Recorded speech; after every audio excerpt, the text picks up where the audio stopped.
اللہ الرحمن الرحیم۔ السلام علیکم ویورز، مسلم امہ چینل میں میں آپ کو خوش آمدید کہتی ہوں۔ امید ہے آپ سب بھی خیریت سے ہوں گے۔ جی ویورز، آج میں آپ کو تاریخ اسلام کا ایک بہت اہم واقعہ معراج کے بارے میں بتاؤں گی۔ ویورز، واقعہ معراج پیغمبر اسلام کی زندگی کے واقعات میں سے ہے جنہیں دنیا میں سب سے زیادہ شہرت حاصل ہوئی۔ عام روایات کے مطابق یہ واقعہ ہجرت کے 1 سال پہلے 27 رجب کی شام کو پیش آیا۔ اس کا ذکر قرآن پاک میں بھی ہے اور حدیث میں بھی۔ قرآن پاک میں یہ بتایا گیا ہے کہ معراج کس کے لیے ہوئی اور خدا نے اپنے رسول کو بلا کر کیا ہدایات دی تھی۔ حدیث یہ بتاتی ہے کہ معراج کس طرح ہوئی اور اس سفر میں کیا واقعات پیش آئے۔ اس واقعے کی تفصیلات 28 مؤثر راویوں کے ذریعے ہم تک پہنچتی ہے۔ 27 راوی وہ ہیں جو خود معراج کے زمانہ میں موجود تھے اور 21 راوی وہ ہیں جنہوں نے بعد میں نبی پاک صلی اللہ علیہ وسلم کی اپنی زبان مبارک سے اس کا قصہ سنا۔ مختلف روایتیں قصہ کے مختلف پہلوؤں پر روشنی ڈالتی ہیں اور سب کو ملانے سے ایک ایسا سفر نامہ بن جاتا ہے جس سے زیادہ دلچسپ، معنی خیز اور نظر افروز سفر نامہ انسانی لٹریچر کی تاریخ میں نہیں ملتا۔ جی ویورز، حضرت محمد صلی اللہ علیہ وسلم کو پیغمبری کے منصب پر فیض ہوئے 12 سال گزر گئے۔ 52 برس کی عمر تھی۔ حرم کعبہ میں سو رہے تھے۔ یکاشک جبریل علیہ السلام نے آ کر آپ صلی اللہ علیہ وسلم کو جگایا۔ نیم خفتہ اور نیم بیدار حالت میں اٹھا کر آپ صلی اللہ علیہ وسلم کو زمزم کے پاس لے گئے۔ سینہ مبارک چاک کیا، زمزم کے پانی سے اس کو دھویا، پھر اسے حلم اور بردباری اور دانائی اور ایمان و یقین سے بھر دیا۔ اس کے بعد آپ صلی اللہ علیہ وسلم کی سواری کے لیے ایک جانور پیش کیا جس کا رنگ سفید اور قد خچر سے کچھ چھوٹا تھا، برق رفتار تھا۔ اسی مناسبت سے اس کا نام براق تھا۔ جب آپ صلی اللہ علیہ وسلم سوار ہونے لگے تو وہ چمکا۔ جبرائیل علیہ السلام نے تھپکی دی اور کہا، دیکھ کیا کرتا ہے، آج تک محمد صلی اللہ علیہ وسلم سے بڑی شخصیت کا کوئی انسان تجھ پر سوار نہیں ہوا۔ پھر آپ صلی اللہ علیہ وسلم براق پر سوار ہوئے اور جبرائیل علیہ السلام آپ صلی اللہ علیہ وسلم کے ساتھ چلے۔ پہلی منزل مدینہ کی تھی جہاں اتر کر آپ صلی اللہ علیہ وسلم نے نماز پڑھی۔ جبرائیل علیہ السلام نے کہا، آپ صلی اللہ علیہ وسلم اس جگہ ہجرت کر کے آئیں گے۔ دوسری منزل طور سینا کی تھی جہاں خدا حضرت موسیٰ علیہ السلام سے ہم کلام ہوا۔ تیسری منزل بیت اللحم کی تھی جہاں حضرت عیسیٰ علیہ السلام پیدا ہوئے۔ چوتھی منزل پر بیت المقدس تھا جہاں پر براق کا سفر ختم ہوا۔ اس سفر کے دوران میں ایک جگہ کسی پکارنے والے نے پکارا، ادھر آؤ۔ آپ صلی اللہ علیہ وسلم نے توجہ نہ دی۔ جبرائیل علیہ السلام نے بتایا، یہ یہودیت کی طرف بلا رہا تھا۔ دوسری طرف سے آواز آئی، ادھر آؤ۔ آپ صلی اللہ علیہ وسلم اس کی طرف بھی متوجہ نہ ہوئے۔ جبرائیل علیہ السلام نے کہا، یہ عیسائیت کا داعی تھا۔ پھر ایک عورت نہایت بنی سمری نظر آئی اور اس نے اپنی طرف بلایا۔ آپ صلی اللہ علیہ وسلم نے اس سے بھی نظر پھیر لی۔ جبرائیل علیہ السلام نے کہا، یہ دنیا تھی۔ پھر ایک بوڑھی عورت سامنے آئی۔ جبرائیل علیہ السلام نے کہا، دنیا کی عمر کا اندازہ اس کی عمر سے کر لیں۔ پھر ایک اور شخص ملا جس نے آپ صلی اللہ علیہ وسلم کو اپنی طرف متوجہ کرنا چاہا، مگر آپ صلی اللہ علیہ وسلم اس کو بھی چھوڑ کر آگے بڑھ گئے۔ جبرائیل علیہ السلام نے کہا، یہ شیطان تھا جو آپ صلی اللہ علیہ وسلم کو راستہ سے ہٹانا چاہتا تھا۔ بیت المقدس پہنچ کر آپ صلی اللہ علیہ وسلم براق سے اتر گئے اور اسی مقام پر براق باندھ دیا۔ جب آپ صلی اللہ علیہ وسلم بیت المقدس داخل ہوئے تو ان سب پیغمبروں کو موجود پایا جو ابتدائے افرینش سے اس وقت تک دنیا میں پیدا ہوئے تھے۔ آپ صلی اللہ علیہ وسلم کے پہنچتے ہی نماز کے لیے صفیں بن گئیں۔ سب منتظر تھے کہ امامت کے لیے کون آگے بڑھتا ہے۔ جبرائیل علیہ السلام نے آپ صلی اللہ علیہ وسلم کا ہاتھ پکڑ کر آگے بڑھا دیا اور آپ صلی اللہ علیہ وسلم نے نماز پڑھائی۔ پھر آپ صلی اللہ علیہ وسلم کے سامنے 3 پیالے پیش کیے گئے، ایک میں پانی، دوسرے میں دودھ، تیسرے میں شراب تھی۔ آپ صلی اللہ علیہ وسلم نے دودھ کا پیالہ اٹھا لیا۔ جبرائیل علیہ السلام نے مبارکباد دی۔ آپ صلی اللہ علیہ وسلم فطرت کی راہ پا گئے۔ اس کے بعد ایک سیڑھی آپ صلی اللہ علیہ وسلم کے سامنے پیش کی گئی اور جبرائیل علیہ السلام اس کے ذریعے آپ صلی اللہ علیہ وسلم کو آسمان کی طرف لے گئے۔ عربی زبان میں سیڑھی کو معراج کہتے ہیں اور اسی مناسبت سے یہ واقعہ معراج کے نام سے موسوم ہے۔ پہلے آسمان پر پہنچتے ہی دروازہ بند تھا۔ محافظ فرشتوں نے پوچھا کون آیا ہے؟ جبرائیل علیہ السلام نے اپنا نام بتایا۔ فرشتوں نے پوچھا آپ کے ساتھ کون ہے؟ جبرائیل علیہ السلام نے کہا محمد صلی اللہ علیہ وآلہ وسلم۔ پوچھا کہ انہیں بلایا گیا ہے؟ کہا ہاں۔ تب دروازہ کھلا اور آپ صلی اللہ علیہ وآلہ وسلم کا پرتپاک خیر مقدم کیا گیا۔ یہاں آپ صلی اللہ علیہ وسلم کا تعارف فرشتوں اور انسانی ارواح کی ان بڑی بڑی شخصیتوں سے ہوا جو اس مرحلے پر مقیم تھیں۔ ان میں نمایاں شخصیت ایک بزرگ کی تھی جو انسانی بناوٹ کا ایک مکمل نمونہ تھی۔ چہرے، مہرے اور جسم کی ساخت میں کسی پہلو میں کوئی نقص نہ تھا۔ جبرائیل علیہ السلام نے بتایا کہ ان کے دائیں بائیں بہت لوگ تھے۔ وہ دائیں دیکھتے تو خوش ہوتے، وہ بائیں جانب دیکھتے تو روتے۔ بتایا یہ نسل آدم علیہ السلام ہے۔ آدم علیہ السلام اپنے دائیں جانب دیکھتے تو خوش ہوتے ہیں اور بائیں جانب دیکھتے تو روتے ہیں۔ پھر آپ صلی اللہ علیہ وآلہ وسلم کو تفصیلی مشاہدہ کا موقع دیا گیا۔ ایک جگہ آپ صلی اللہ علیہ وآلہ وسلم نے دیکھا کچھ لوگ کھیتی کاٹ رہے ہیں۔ وہ جتنی زیادہ کاٹتے ہیں اتنی زیادہ بڑھتی چلی جاتی ہے۔ بتایا یہ خدا کی راہ میں جہاد کرنے والے ہیں۔ پھر دیکھا کچھ لوگ ان کے سر پتھروں سے کچلے جا رہے ہیں۔ پوچھا یہ کون لوگ ہیں؟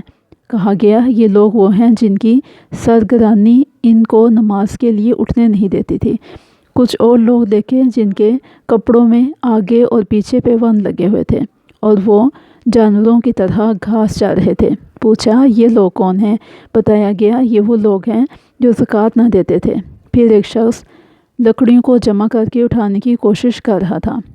پھر جب نہیں اٹھاتا اور کچھ لکڑیاں اور بڑھا لیتا ہے۔ پوچھا گیا یہ کون ہے؟ کہا گیا یہ وہ ہیں جن پر امانتوں اور ذمہ داریوں کا اتنا بوجھ تھا کہ ان کو کم کرنے کی بجائے اور زیادہ ذمہ داریاں لادے چلے جا رہا تھا۔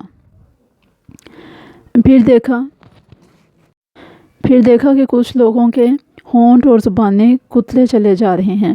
پوچھا یہ کون ہیں؟ بتایا گیا یہ وہ لوگ ہیں جو زبان چلاتے تھے اور فتنہ پھیلاتے تھے۔ پھر ایک جگہ دیکھا کہ ایک جگہ زمین پر بڑا شگاف کر کے ایک بیل نکل آیا، مگر وہ بیل اسی شگاف میں جانے کی کوشش کرنے لگا مگر نہ جا سکا۔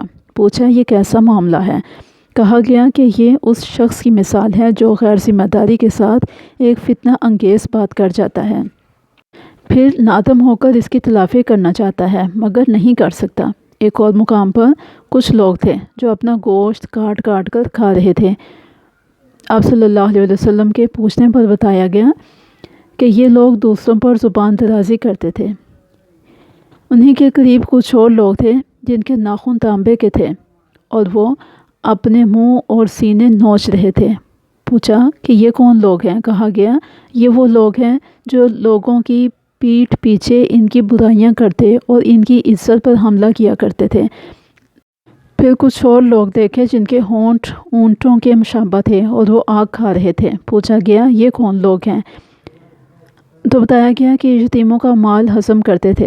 پھر دیکھا کچھ لوگ ہیں جن کے پیٹ بے انتہا بھرے اور سانپوں سے بھرے ہوئے ہیں۔ آنے جانے والے ان کو روندتے ہوئے گزر جاتے ہیں مگر وہ اپنی جگہ سے ہل نہیں سکتے۔ پوچھا گیا یہ کون لوگ ہیں؟ کہا گیا یہ سود خور ہیں۔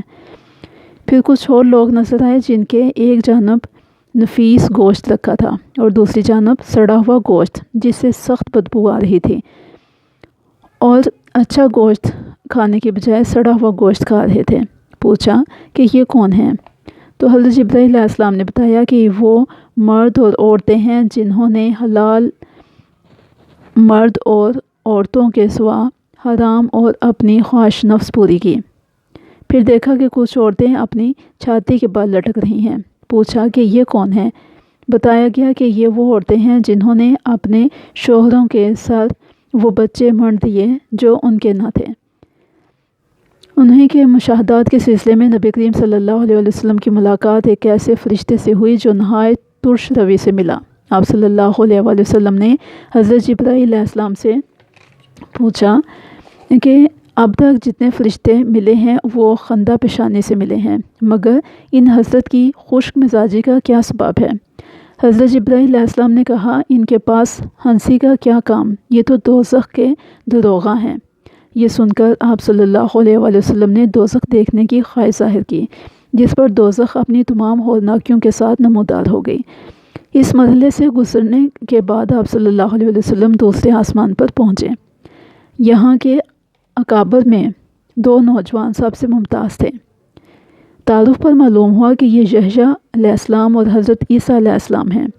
تیسرے آسمان پر آپ صلی اللہ علیہ وسلم کا تعارف ایک ایسے بزرگ سے کرایا گیا جس کا حسن عام انسانوں کے مقابلے میں ایسا تھا جیسا چاند کا حسن تاروں کے مقابلے میں۔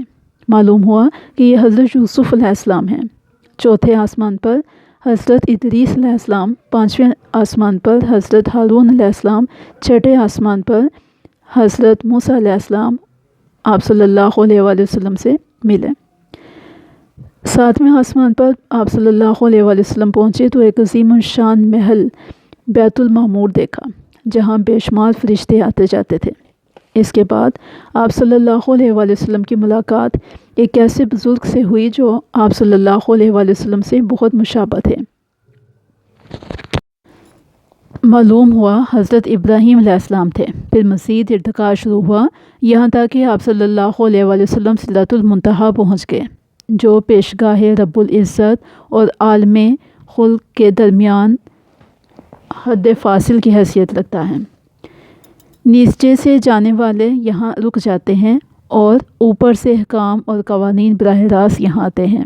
اسی مقام کے قریب آپ صلی اللہ علیہ وسلم کو جنت کا مشاہدہ کروایا گیا اور آپ صلی اللہ علیہ وسلم نے دیکھا کہ اللہ نے اپنے صالح بندوں کے لیے وہ کچھ مہیا کر رکھا ہے جو کسی آنکھ نے نہ دیکھا اور کسی کان نے نہ سنا اور کسی ذہن نے سوچا نہ ہوگا۔ سدرۃ المنتہا پر جبرائیل علیہ السلام ٹھہر گئے۔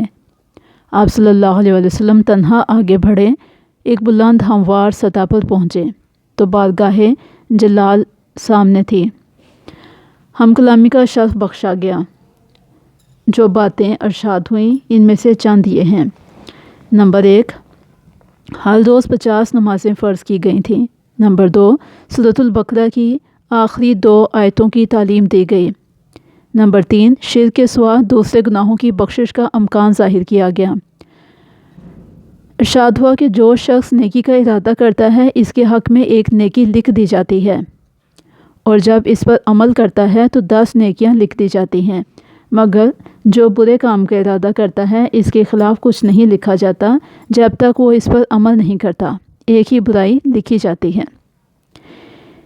پیش خداوندی سے واپسی پر نیچے اترے تو حضرت موسیٰ علیہ السلام سے ملاقات ہوئی۔ انہوں نے ردات سن کر کہا کہ میں بنی اسرائیل کا تلخ تجربہ رکھتا ہوں۔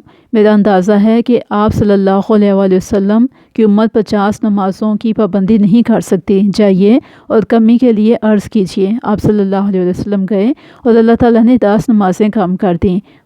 پلٹے تو حضرت موسیٰ علیہ السلام نے پھر وہی بات کہی۔ ان کے کہنے پر آپ صلی اللہ علیہ وسلم بار بار اوپر جاتے اور ہر بار 10 نمازیں کم کی جاتی رہیں۔ آخر 5 نمازوں کی فرضیت کا حکم ہوا اور بتایا کہ یہی 50 نمازوں کے برابر ہیں۔ واپسی کے سفر میں آپ صلی اللہ علیہ وسلم اسی سیڑھی سے اتر کر بیت المقدس آئے اور براق پر سوار ہو کر مکہ پہنچ گئے۔ آپ صلی اللہ علیہ وسلم کا بستر گرم اور دروازے کی کنڈی ہل رہی تھی اور یہ پورا سفر ایسے چشم زدن میں ہو گیا کہ کوئی انسانی سوچ اس کا تصور بھی نہیں کر سکتی۔ حضرت ابوبکر صدیق رضی اللہ تعالیٰ عنہ نے اس کی تصدیق کی، اس لیے نبی پاک صلی اللہ علیہ وسلم نے حضرت ابوبکر رضی اللہ تعالیٰ عنہ کو صدیق کا لقب دیا۔ جی ویورز، یہ واقعہ معراج تھا۔ واقعہ معراج کو پوری تفصیل کے ساتھ آپ کے سامنے بیان کیا۔ چینل کو ضرور سبسکرائب کیجیے تاکہ ہر نئی آنے والی ویڈیو جلد سے جلد آپ تک پہنچتی رہے اور آپ زیادہ سے زیادہ معلومات حاصل کر سکیں۔ ویڈیو پسند آئے تو لائک کرنا نہ بھولیے گا۔ دعا میں یاد رکھیے۔ بہت شکریہ۔ اللہ حافظ۔